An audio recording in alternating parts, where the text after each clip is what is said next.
జై తెలంగాణ. మరి ఇవాళ తెలంగాణలో అనేకమైన అంశాలు కూడా జరుగుతున్నటువంటి సందర్భాన్ని గమనిస్తూ ఉన్నాం.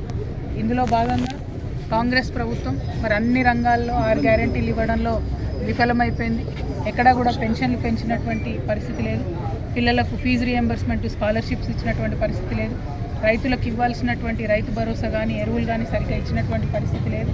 అట్లా చూసుకుంటే ఏ ఒక్క రంగంలో మహిళలకు ఇస్తామన్న 2500 రూపాయలు కానీ ఏది ఇవ్వకుండా విఫలమైపోయినటువంటి పరిస్థితుల్లో మున్సిపల్ ఎన్నికలు పెట్టుకొని మరి ఆ మున్సిపల్ ఎన్నికల్లో ప్రజల్ని మభ్యపెట్టాలంటే ఏం చేయాలి అని అంటే ప్రతిపక్షాలను పిలిచి మరి ఏదో ఒక రకంగా సెన్సేషనిజం చేయాలనేటటువంటి ప్రయత్నం చేస్తున్నారు.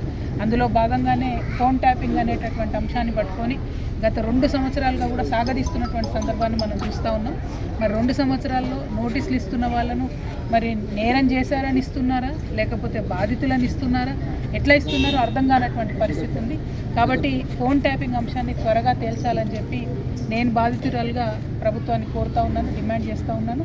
మీరు కరెక్ట్ కాదు సాగదీయడం, మీ రాజకీయ ప్రయోజనాల కోసం మరి మాలాంటి ఎంతోమంది బాధపడ్డ వాళ్ళ యొక్క అంశాన్ని పట్టుకొని ఇట్లా నాన్ సీరియస్ ఇన్వెస్టిగేషన్ అనేది కరెక్ట్ కాదు. ఏదైతే సిట్టు వేశారో త్వరితగతిన దాని రిజల్ట్ రావాలని చెప్పి నేను ప్రభుత్వాన్ని డిమాండ్ చేస్తూ ఉన్నాను. Thank you. జై తెలంగాణ.